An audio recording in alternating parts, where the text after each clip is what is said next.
Elle est belle, grande, blonde, physiquement sublime, et elle veut s'éclater au lit. Un bémol, si vous ne la satisfaisez pas, vous mourrez. Créée par des scientifiques, la femme parfaite est née. Cependant elle s'enfuit, et ils devront la rattraper, avant qu'elle n'anéantisse la Terre. La perfection n'est pas humaine. Elle non plus. Film et série recap. Bonjour et bienvenue, aujourd'hui nous allons voir un film de 1995, nommé « La Mutante ». Et vous, la satisferez-vous? I want a baby. What? Excuse me? J'espère que vous apprécierez. Depuis des décennies, l'organisation américaine SETI, Search for Extraterrestrial Intelligence, scanne le ciel à la recherche de signes de vie alienne. Ayant l'espoir qu'un jour, dans cet océan d'étoiles, ils en reçoivent un. À l'insu de tous, c'est déjà le cas. Dans un laboratoire secret, une adolescente se réveille déboussolée, enfermée seule dans une cellule. Autour d'elle, des hommes l'observent en silence. Sous l'ordre du directeur, Fitch, des scientifiques en combinaison de protection remplissent de poison la cellule contenant l'adolescente. Prise de panique, elle frappe à la vitre pour de l'aide, sans soutien, devant le visage de marbre de la foule pendant que le poison emplit la pièce. Seul Fitch est émotionnel, les larmes lui coulant sur les joues pendant qu'il s'excuse au loin à l'enfant. C'est alors que le poing de la jeune fille traverse la vitre incassable, et elle s'enfuit. On découvre alors que nous sommes sur une base de l'armée américaine. Des soldats lourdement armés se lancent à sa poursuite. Ils ont pour ordre de la tuer. Malgré les hélicoptères et les véhicules, la jeune fille s'évapore. Nous assistons alors à des visions de cauchemars de monstres anthropomorphiques. La jeune fille se réveille tout d'un coup sur le point de se faire agresser par un clochard. Sans difficulté, elle propulse l'homme sur le mur, montrant une force supranormale le tuant instantanément. Elle reste impassible devant son corps sans vie, et dérobe les affaires du sans-abri. Elle est dans un train de livraison. Elle descend dans une gare, et l'on découvre que la jeune fille semble n'avoir aucune connaissance de la civilisation. Elle finit par suivre une famille dans un train quelconque, volant un sac au préalable. Pendant ce temps, Fitch reste à sa poursuite. Ils ont retrouvé le corps du SDF, mais à partir de là, ils n'ont plus de traces du spécimen. Ils demandent alors la création d'un groupe pour la retrouver. Dan Smithson, un médium, le docteur Laura Baker, une biologiste, le docteur Stephen Arden, un anthropologue, et enfin Preston Lennox, un mercenaire des Black Ops.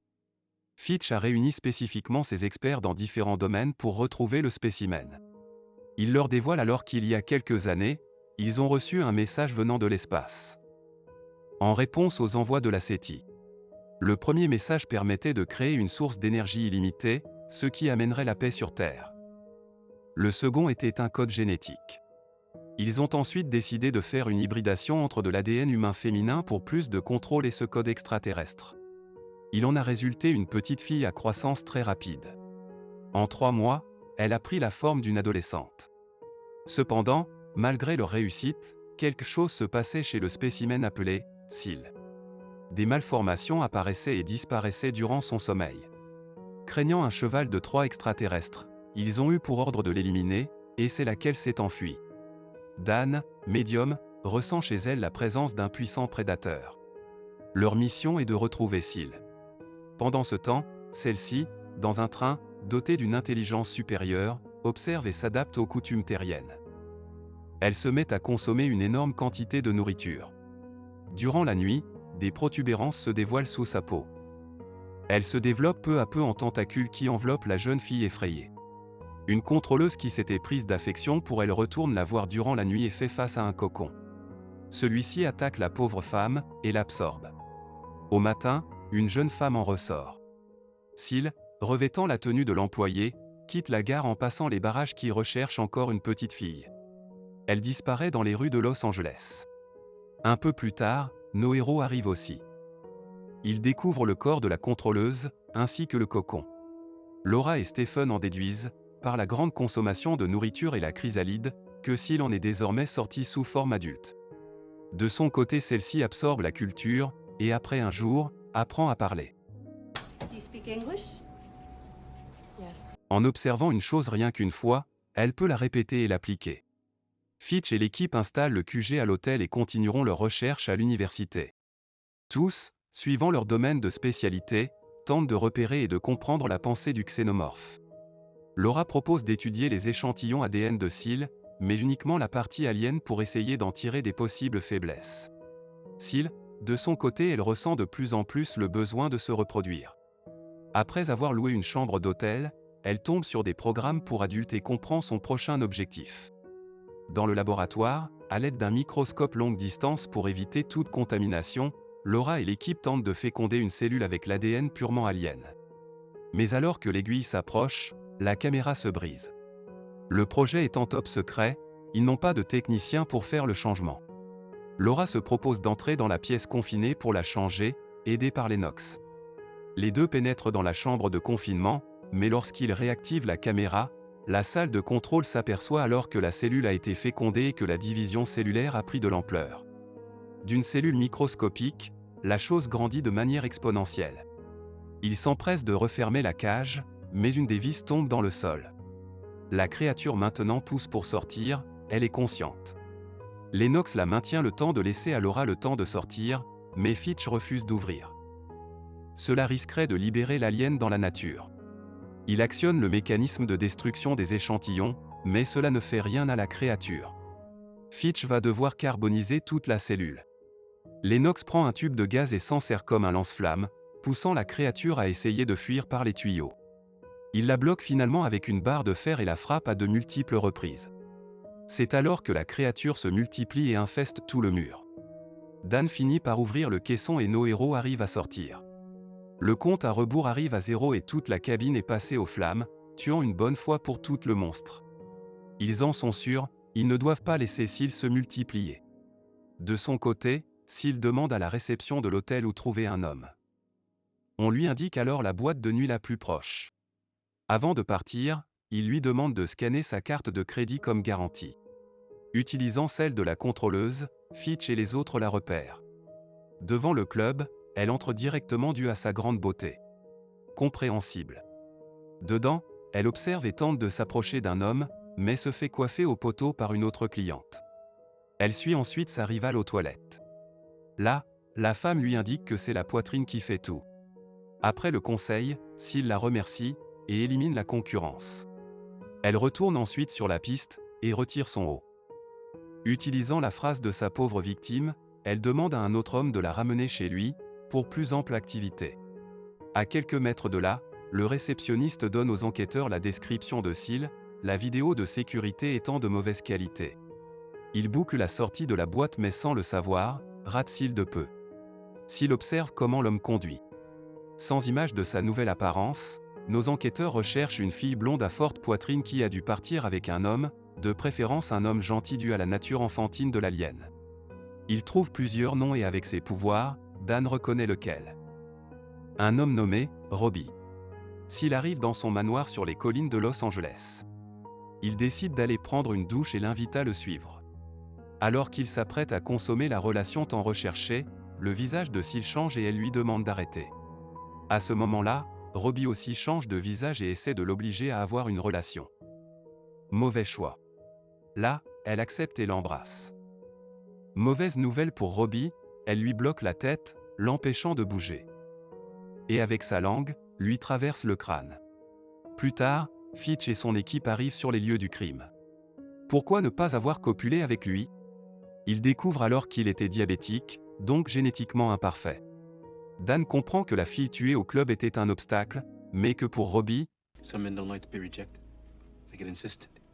il a du mal à prendre le rejet et l'a attaqué elle. Le lendemain, on retrouve Seal dans la voiture de Robbie. Le voir conduire une fois lui a suffi pour maîtriser la machine. La maîtriser oui, mais pas totalement la comprendre, et tombe en panne d'essence. Elle l'abandonne et continue à pied. Elle est alors prise dans un accident et est percutée par une voiture de plein fouet. Un homme, John, passant par là, décide de l'amener à l'hôpital. Là-bas, John, ne connaissant rien sur elle, accepte de prendre en charge tous les frais. Aux urgences, Seal est mal en point, mais devant les yeux des médecins, ses organes se remettent en place et en quelques minutes, elle se remet sur pied. Le docteur, bouche bée, n'arrive pas à y croire.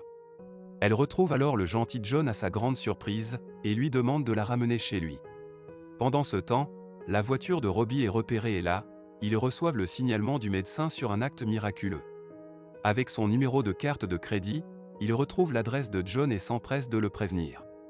Chez John, il prend soin de Seal et la traite avec douceur. Alors qu'il s'apprête à profiter du jacuzzi, il la retrouve totalement nue. Elle se jette sur lui, surprenant l'homme. Lennox et Laura en route tentent de l'appeler, mais personne ne répond. Alors qu'ils s'embrassent, Seal lui déclare son amour et insiste pour copuler avec lui avec extrêmement de force. Elle lui demande de porter ses bébés, à son grand choc. Là, quelqu'un frappe à la porte et elle retient le corps de John dans l'eau. Son visage alien apparaît et des tentacules pénètrent alors les orifices de John. Quand il découvre le jacuzzi, il ne reste que son corps sans vie. À leur insu, elle les observe, très attirée par le caractère et le physique de leader de Lennox. Pendant que Seal trouve refuge chez une femme, avant de l'assommer et prendre sa voiture, nos héros analysent la scène du crime. La scène ne montre aucune trace de semence. Ils ont réussi à l'interrompre pour le moment, mais le temps presse. Elle est encore en recherche. Dan sent aussi qu'elle ne les craint pas. Malheureusement, ils ont perdu sa piste. Fitch renvoie l'équipe à l'hôtel. Il prévoit de retourner au club de la nuit précédente le lendemain. Derrière eux, Seal les suit. Plus précisément, Lennox. Le soir même, elle se met à rêver de lui. Elle en est tombée amoureuse. Elle se réveille à côté de la femme attaquée la nuit précédente. Elle l'a séquestrée. Seal ne comprend pas ses nouveaux sentiments.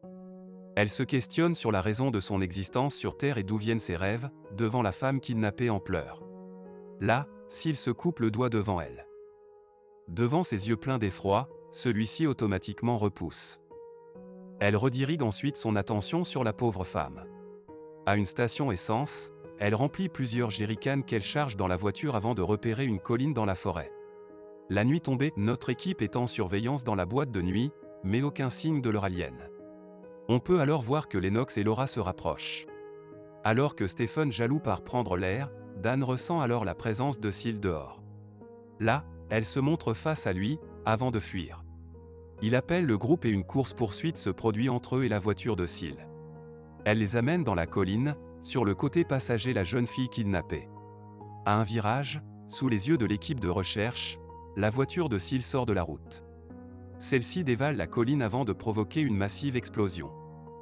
Sans le savoir, Seal en était sorti au préalable, abandonnant son otage dans un piège mortel avec les jerrycans d'essence. À l'arrivée des secours et du reste de l'équipe, ils découvrent la voiture brûlée.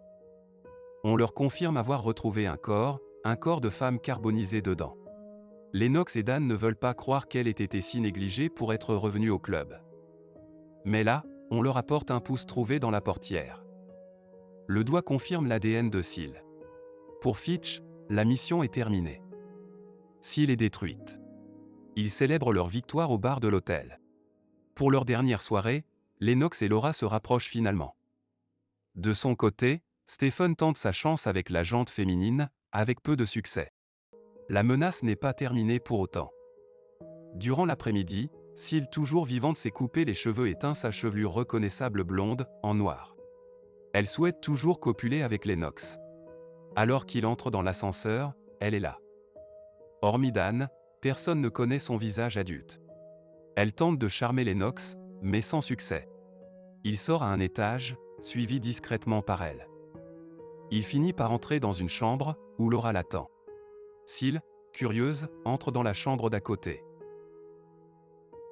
À travers le mur, elle écoute leurs ébats, s'excitant de plus en plus. Là, arrive Stephen, complètement ivre. La chambre était la sienne. Il y retrouve la jeune femme mais ne la reconnaît pas. Excitée, elle invente une histoire et se jette sur lui. Les deux chambres en rut se lancent dans des danses de partage de liquide. S'il l'empêche de mettre une protection, Stephen devant l'aubaine accepte. Le coït commence. Dans le corps de la jeune femme, des visions se passent. Ses œufs sont fécondés. Dehors, Dan ressent la présence de Seal. Il la sent dans la chambre de Stephen. Il prévient Lennox qui accepte de le croire, n'ayant jamais cru à la mort de l'alien. Après avoir joui, Seal se touche le ventre et lui annonce qu'elle est enceinte. Il ne la croit pas, mais en touchant son ventre, Stephen sent des protubérances inhumaines, en mouvement. Lorsque Lennox, Dan, Fitch et Laura armés pénètrent dans la chambre, Stephen est mort. Seal s'enfuit par l'un des couloirs et s'engouffre dans le vide ordure. Si elle accouche, au rythme de sa croissance extrêmement accélérée, des dizaines de ses semblables sortiront et seront adultes en quelques mois. Pire s'ils sont de sexe mâle. L'apocalypse. Au sous-sol, Seal a traversé des murs de métal et s'est engouffré dans les sombres systèmes de canalisation. Ils s'arment de lance-flammes et continuent leur poursuite. Dans ce labyrinthe, Dan a du mal à la repérer. Fitch, lassé, décide de se séparer des autres. Dans un couloir à l'écart, il est retrouvé par sa créature et emporté sous l'eau. Suivant toujours Dan, Laura et Lennox arrivent à garder la piste du monstre et éviter ses pièges. Ils découvrent une crevasse dans un mur. Après l'avoir passé au lance-flammes, ils s'y engouffrent avec précaution. Sans le savoir, c'est le nid de Seal. Au fond, sa grossesse accélérée est arrivée à son terme, et sa progéniture est née. Nos héros découvrent une source d'essence dans la grotte. Lennox se sépare du groupe pour obliger Seal à se découvrir, et ainsi en terminer. Dan avec Laura ressent quelque chose avec ses pouvoirs. Suivant son instinct, il découvre un jeune enfant couvert de matière prénatale. Né il y a quelques minutes, il marche déjà. C'est la progéniture de Seal. L'enfant se métamorphose, de sa forme humaine, à celle d'abominable alien, et commence à attaquer Dan pendant que Laura se fait piéger dans le lac de pétrole. Dan arrive à vaincre la créature, mais se retrouve suspendu au-dessus du lac d'essence enflammé avec Laura. De plus, la mère enragée est là. Lennox arrive et l'affronte. Après lui avoir coupé sa langue tentacule, il la projette dans les flammes. Elle tente de se raccrocher une dernière fois à Dan encore suspendu, mais cette fois, Lennox lui explose la tête, mettant fin au cauchemar. S'il n'est plus. Nos amis s'en vont, panser leurs blessures, et enterrer leurs amis. Sans le savoir, au fond de la grotte un rat dévore la tentacule de Seal. Une fois consommé, devenu agressif, il dévoile une langue transformée en tentacule et dévore sans pitié un autre rat. Le cauchemar continue. L'être humain. Peu importe le succès, l'avancée scientifique, les conquêtes politiques, populaires, familiales ou sociales, rien ne surpasse un plaisir, le plaisir de la chair. Seul, ou à plusieurs, c'est le moteur de la volonté humaine. L'ultime plaisir pour l'humain. Mais pas que eux. Il y a 2 ans, une femme alien a goûté au plaisir des échanges de liquide entre humains. Aujourd'hui, les hommes de son monde les veulent aussi. Film et série recap. Bonjour et bienvenue, nous allons voir aujourd'hui un film de 1998, appelé « La Mutante 2 ». J'espère que vous apprécierez.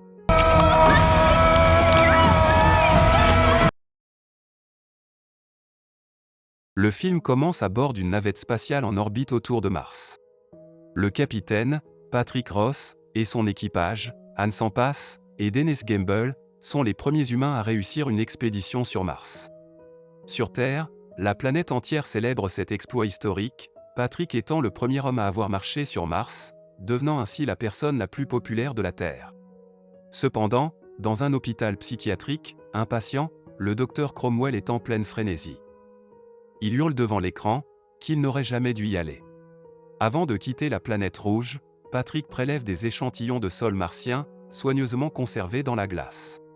Sur le chemin du retour, alors qu'ils sont félicités par tous les chefs d'État du monde entier, l'un des échantillons commence à fondre. L'un d'eux s'ouvre. Une substance noire en découle. Apparemment doté d'une volonté propre, il se dirige silencieusement vers les pilotes et les attaque. Pendant cette minute, la Terre perd toute communication avec la navette. Les pilotes se réveillent comme sortis d'un étrange sommeil et annoncent à la NASA leur retour imminent sur Terre. Pendant ce temps, Cromwell, dans son hôpital, est en panique. Dans une base secrète, le docteur Laura Baker se prépare à une démonstration devant le Pentagone. Il y a 2 ans, l'armée a hybridé de l'ADN humain à de l'ADN extraterrestre provenant d'un message venu de l'autre bout de la galaxie. Ils créèrent ainsi Seal, la femme parfaite. En 2 semaines, celle-ci est passée de cellule à femme adulte. Malheureusement, ce cobaye, doté d'une intelligence supérieure et d'une force surhumaine, s'est échappé. Son objectif était d'avoir un maximum de relations avec des hommes, laissant derrière elle de nombreuses victimes. Stephen, l'un des membres de l'équipe de Laura ainsi que son ami, est tombée dans le piège de Seal. Après une nuit d'amour, elle lui a révélé sa véritable apparence avant de s'enfuir, portant ses enfants, qui en quelques secondes étaient prêts à naître. Sous la direction de Presley Knox, l'équipe a finalement éliminé Seal, et plus important encore, sa progéniture à croissance tout aussi rapide, dont le but était d'envahir le monde. Aujourd'hui, l'armée cherche à en apprendre le plus possible, pour se défendre contre cette menace extraterrestre. Pour cela, ils ont cloné Seal. Ils donnèrent naissance à son clone parfait, Eve. Ils l'ont élevé spécialement isolé de toute présence masculine pour prévenir toute pulsion hormonale et envie de se reproduire. Mais quelle mort! Ils testent sur leurs cobayes différents types d'armes afin de découvrir la faille de la physiologie alien. Ils le savent, s'ils s'attaquent à la Terre, ils n'ont aucune chance. Malheureusement, malgré toutes leurs expériences, Eve se régénère toujours. Aye, aye, sir. Sous la direction de Laura, Eve est tout de même traitée avec égard et affection, ce qui la rend plus docile et amicale, comparée à la froide Seal originelle, élevée avec cruauté. Au même moment, les pilotes de l'expédition martienne atterrissent sur Terre. Leurs résultats médicaux préliminaires révèlent qu'ils sont en excellente santé. Ils doivent cependant rester en quarantaine physique, c'est-à-dire pas de jeu de LAN à deux dos, pendant 40 jours, ce qui déplaît fortement à Dennis. Par la suite, ils sont convoqués à Washington, où ils sont accueillis en héros. Patrick, fils d'un puissant sénateur, est riche, beau et célèbre, ainsi qu'un symbole de fierté nationale, est cependant absent durant le discours élogieux de son père. Dans un KGB, Patrick, même marié, enfreint l'embargo, et s'adonne déjà avec l'une de ses fans. Ils sont interrompus, et elle lui donne rendez-vous dans sa chambre plus tard. Lorsqu'il s'y rend après son discours, il a la merveilleuse surprise de voir la jeune femme accompagnée d'une autre femme, sa propre sœur. Cette activité, elles veulent l'accomplir à deux. Évidemment, Patrick n'a pas protesté. Pendant des heures, Patrick semble infatigable, enchaînant les deux femmes, l'une après l'autre, ou les deux en même temps. Alors qu'une se repose de ce sport dans la salle de bain, des tentacules apparaissent du dos de Patrick pendant l'acte. De son côté, le ventre de la sœur grossit de manière incontrôlable, s'ouvrant pour laisser échapper un enfant. Toute cette scène est ressentie à l'autre bout du pays par Eve, qui a le même ADN. Ils sont de la même espèce. Comme si de rien n'était, Patrick dépose les deux enfants nés des pauvres femmes dans la grange de la maison familiale. Le lendemain, il tente de parler à son père de ces événements étranges. I'm scared. God damn it. Mais celui-ci l'envoie paître et refuse d'écouter. Son seul objectif est de faire de son fils l'homme le plus puissant de la Terre, le prochain président. Au laboratoire de la NASA, le médecin en chef fait une découverte hallucinante dans les échantillons de sang des pilotes.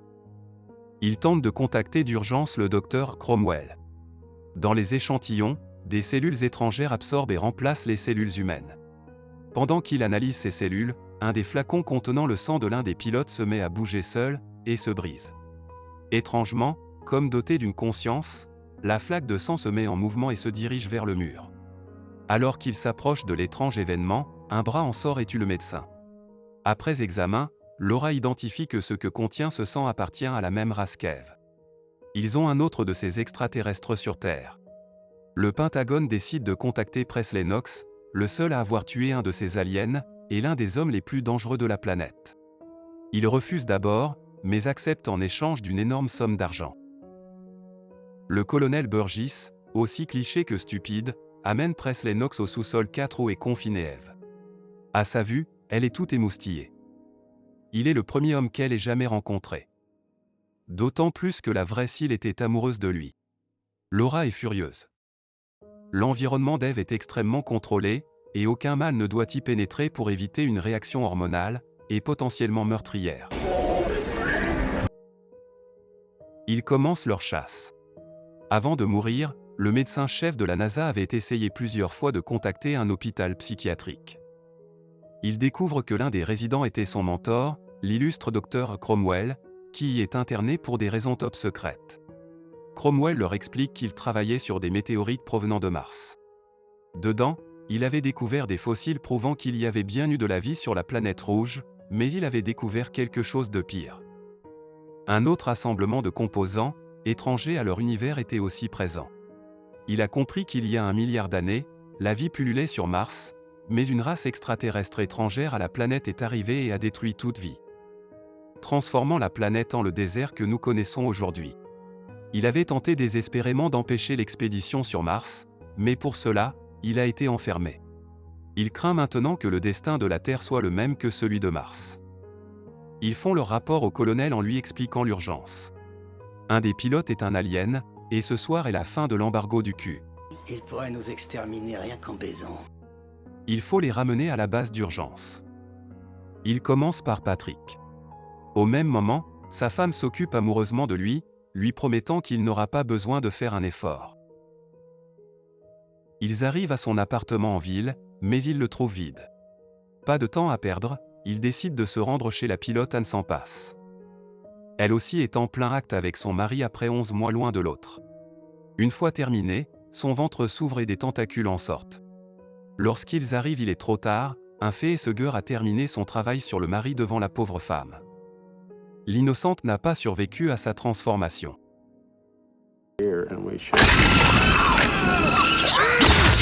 Le dernier membre de l'équipe est Dennis, au relent comique raté. Il est sur le point lui aussi de commencer une danse horizontale, sans préliminaire en plus, avec une de ses conquêtes. Avant que le pantalon ne tombe, ils sont alors surpris par l'arrivée d'une douzaine d'agents nationaux. Ils le ramènent sous haute vigilance, au laboratoire de la NASA. Les résultats sont étranges, il n'est pas affecté. En revanche, Anne l'était, mais l'ADN alien trouvé en elle ne correspond pas à celui ayant pris la vie du médecin en chef. Ils en sont sûrs, Patrick est le dernier contaminé, mais alors, pourquoi Dennis, uniquement a-t-il été épargné? Dans sa maison de campagne, Patrick se réveille bien vidé et satisfait. Près de lui, sa femme sans vie. Comme pour les autres, un enfant est sorti de son corps. Avec ses dernières volontés humaines, il décide de faire l'impensable pour s'arrêter. Dennis, qui a menti à la sécurité nationale pour protéger son ami, ne peut rien faire lorsqu'il voit son camarade se faire exploser la tête. Mais, comme si de rien n'était, celle-ci se régénère. L'ancien Patrick n'existe plus. Dans le corps de Patrick, il continue son aventure et recrute des dames de la nuit. Dennis, maintenant pris de raison, raconte à nos héros ce qu'il s'est passé devant ses yeux. Ils doivent arrêter Patrick au plus vite, mais maintenant, aussi ses progénitures. D'ici 2 semaines, ses enfants passeront en chrysalide et en sortiront prêts à faire des enfants par eux-mêmes. Patrick continue à enchaîner les femmes, laissant des montagnes de victimes, mais chaque fois qu'il chevauche, Eve sent chaque va-et-vient en elle. Elle est instinctivement attirée par lui et possède également un lien télépathique avec lui. Burgess veut qu'on maximise ce lien pour le retrouver au plus vite. Laura s'y oppose. Elle s'est prise d'affection pour Eve, et il faudrait la soumettre à une plus grosse dose de radiation d'ADN alien. Néanmoins, son opposition est rejetée, brisant le cœur de Laura. Eve a entendu leur proposition, se sentant plus humaine qu'alien, accepte d'aider à arrêter la menace. On la bombarde alors de radiations aliens. Le plan fonctionne, Eve voit ce que Patrick voit, et arrive à leur indiquer sa position exacte. Il se trouve dans un supermarché. Knox et Dennis s'y rendent. Là, Patrick a repéré sa prochaine victime, une belle femme fan de lui. Alors qu'elle lui demande un autographe, il la kidnappe et l'amène de force à l'arrière du magasin, sans que personne ne fasse rien. Knox et Dennis sont à sa poursuite, toujours sous les indications d'Eve. Ils tentent de la prendre de force, avec la jeune femme qui lutte pour sa vie, pendant que nos 2 héros courent à petite foulée. Patrick réussit à l'emmener dans une camionnette. S'il séduisait, mais la version mâle de l'alien n'a aucun scrupule à utiliser la force. Au moment de l'acte ignoble, sourd aux larmes de la femme, il sent le regard d'Eve et s'arrête. Il laisse fuir la jeune femme, sans qu'apparemment personne ne voie ses habits déchirés, et ses pleurs. Nos héros à quelques mètres de là, tombent sur Patrick. Il feint la surprise et accepte volontairement de les suivre. Il est emmené dans le bâtiment de recherche.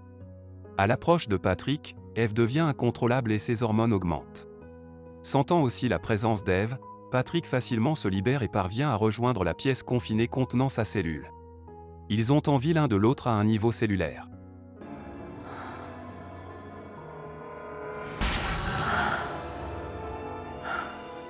Laura lance le protocole de quarantaine et tente seule d'aider Patrick, mais en vain.